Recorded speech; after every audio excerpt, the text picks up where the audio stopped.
বয়স ১২ বছর। নিজ বাবার নাম এখনো সঠিকভাবে বলতে পারে না এই সন্তান। স্বামী বলতেছে আমার বয়স কম, আমি যদি বাচ্চার বাবা হই আমার মানুষে কি বলবো, এই তোমার সাথে আমার বিচ্ছিন্ন হইয়া যাক, ওর যত বরণ পোষক খাওয়ান করছে আমরা দিব। আমারও ইচ্ছা করে আসলে বাবার বাড়িতে গিয়ে থাকতে, দাদা দাদির আদর পেতে, কিন্তু তারা আমাকে এখন বর্তমানে নিতে চাচ্ছে না। বাইরের থেকে আইসা বিয়ে শাদিও করছে, করার পরে এখন ও খুব ভালো আছে, টাকা পয়সা অর্থ সম্পদ সবই আছে, কিন্তু আমার যে আশ্বাস দিছে আমার ছেলের খরচ দিব এটা তো দেয় না। ভরণ পোষণ তারা প্রথম বলেছিল যে আমাকে প্রত্যেক মাসে মাসে আমার খরচ পাঠিয়ে দিবে, কিন্তু বর্তমানে তারা কিছুই দিচ্ছে না। বর্তমানে এই সন্তানটির পড়াশোনার জন্য ব্যয় হয়ে থাকে প্রতি মাসে ৮ থেকে ১০,০০০ টাকার মতো, কিন্তু এই খরচ ১ টাকাও বহন করছে না তার বাবা। আমি আসলে মাদ্রাসায় নাহুমির জামাতে পড়ি, আমার প্রতি মাসে প্রায় ৮-১০ হাজার টাকার মতো খরচ যাচ্ছে, এটা আমার বাবা দিচ্ছে না। আমার নাম কাঞ্চনমালা, আর আমার বাড়ি উত্তরাতে, নয়নগর পুরানকালিয়া আমাদের বাসা। আমার বিয়ে হয়েছে সরিষাবাড়ি, গ্রামের নাম বাইলা খাসপাড় আর থানা জামালপুর, এখন গ্রাম সরিষাবাড়ি আর কি। এখন যেমন ধরেন আমার বিয়ে হয়েছে ওর সাথে, এখন আমি চাই আমার সাথে তো ওর সম্পর্ক আর দরকার নাই, এমনকি নাই, কিন্তু আমার যে ছেলেটা আছে ওর প্রাপ্যটা ওকে বুঝিয়ে দিবেন। মানে আমাদের বিয়েটা হয়েছে যেমন ধরেন সত্যি কথা যেটা প্রেম ভালোবাসা করেই বিয়ে হয়েছে, কিন্তু সম্বন্ধের মধ্যে বিরাট বড় অনুষ্ঠান করে বিয়ে করছে। আমার আব্বু বিয়ে দিছে আর কি, মানে সব কিছুই স্বাভাবিকভাবে, মানে দোনো পক্ষেই রাজি, দোনো পক্ষে। কিন্তু প্রথম আমরা প্রেম করছিলাম।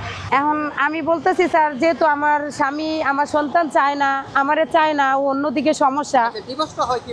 ডিভোর্সটা হয়েছে যেমন ধরেন বাচ্চাটা নিয়ে। আমার নাম হচ্ছে মুসা। তো আমিও চাই যে আমার ওই আব্বু আমাকে পরিচয় দেয়, আমার দাদা দাদি আমাকে আদর করুক, কিন্তু তারা তো এখন আমাকে মেনে নিচ্ছে না। মানে ও এখন এই বয়সে বাচ্চা চায় না, আরও কয়েক বছর পরে নিব। এখন আমি বাচ্চাটা নিয়ে ফেলাইছি স্যার, বুঝছেন। আমি আমার স্বামীরে প্রচুর ভালোবাসি, ওর মতো একটা বাচ্চা হোক আমি এরকম চাইছি। এই জন্য ওরে আমি বাচ্চাটা নষ্ট করতে চাই নাই, ওরা অনেকবার নষ্ট করতে চাইছে, আমি দেই নাই। এখন এই কারণেই আমার এই বাচ্চাটা নিয়ে আমার সংসারে ঝড় তুফান সব কিছু। এখন তো ওর ওই ঘরে 1, 2, 3, 4 সন্তানই মারা গেছে, একটাও নাই। যা কিছু আছে আমার এই ছেলেই তো পানা। এখন স্যার আমি এতদিন কিছু চাই নাই, এখন আমার ছেলে বড় হয়েছে, ওর চাহিদা একটু বেশি। এখন স্যার আপনাদের কাছে একটাই অনুরোধ, ওদের চাওয়া পাওয়াটা আমার ছেলের, এটা আপনারা একটু নিয়ে দেন। যখন আমি তাদেরকে আমার এই খরচের কথাটা বললাম, তখন তারা বলল যে আমার খরচ দিতে তারা রাজি না। এই বিষয়টা আমার আব্বু জানাইছে। তো ওরা নিয়ে আসার পরে আমার কয়েকবার ফোন দিছে ওর আব্বু, দিয়ে বলছে দেখো আমি একটু দাঁড়ায় লই, মানে লাইনে একটা দাঁড়ায় আমি তোমার খরচ দিব। এটা বলতে বলতে হঠাৎ করে ওর আব্বু বাইরে যায় 40,000 টাকা বেতন, এখন 70-80 হাজার টাকা বেতন পায়। এখন তো ওর আব্বু যেমন ধরেন যেটা সত্য, বাইরের থেকে আইসা বিয়ে শাদিও করছে, করার পরে এখন খুব ভালো আছে, টাকা পয়সা অর্থ সম্পদ সবই আছে, কিন্তু আমার যে আশ্বাস দিছে আমার ছেলের খরচ দিব এটা তো দেয় না স্যার। এখন তো ওর ওই ঘরে 1, 2, 3, 4 সন্তানই মারা গেছে, একটাও নাই। যা কিছু আছে আমার এই ছেলেই তো পানা। এখন স্যার আমি এতদিন কিছু চাই নাই, এখন আমার ছেলে বড় হয়েছে, ওর চাহিদা একটু বেশি। এখন স্যার আপনাদের কাছে একটাই অনুরোধ, ওদের চাওয়া পাওয়াটা আমার ছেলের, এটা আপনারা একটু নিয়ে দেন।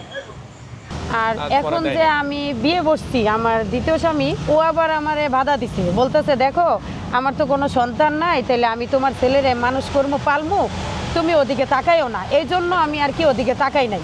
তাহলে এখন দেখতেছি আমার এই ঘরে 3টা সন্তান, এখন আমার স্বামীর কষ্ট হয়ে যাইতেছে 4টা সন্তান পালতে। এই জন্য আমি বলতেছি, আর ওই আমার বড় ছেলের বাবারও 4-5টা সন্তান মারা। স্যার আমি এতদিন এই পথে নামি নাই, যেটা সত্য। আমার দ্বিতীয় স্বামী ও সব কিছুই পারতো, কিন্তু আমার তো 4টা সন্তান, আমার তো একটু কষ্ট হয়ে যাইতেছে আমার এই স্বামীর। আর এখন আমার বাবার বাড়ি থেকে আমি একটু সম্পদ পাইছি, এখন আমি যদি এই সম্পদটা দিতে যাই আমার 4টা সন্তানরে দিতেই বসান। শ্বশুর আমার হুমকি দিছে, তুমি এই সব সম্পদ বিক্রি কইরা তোমার ওই বড় ছেলেরে আমারে দেও, তাইলে আমি পাল। জিজ্ঞেসও করতো না, আর এতদিন আমার আশ্বাস দিছে ওরে দিব সব কিছু। এখন আমার স্যার একটাই কথা আপনাদের কাছে অনুরোধ, আমার এই ছেলের হকগুলা, এত বছরের পরিশ্রম আরেকজনে যে দিয়ে গেছে, এগুলো সব আপনারা আদায় করে নিয়ে দিবেন। আর এখন ওর বাবাই আবার বলতেছে কি, মানে ওর কাকার একটা সন্তান হয়েছে 4-5 মাস, ওর বাবার যা সম্পদ আছে সব ওর কাকার ওই সন্তানরে দিয়ে দিব উইল কইরা, মানে মরে গেলে সে মালিক, ওরে দিত না। আমি যদি আমার সম্পদ না বিক্রি করে ওরে দিই।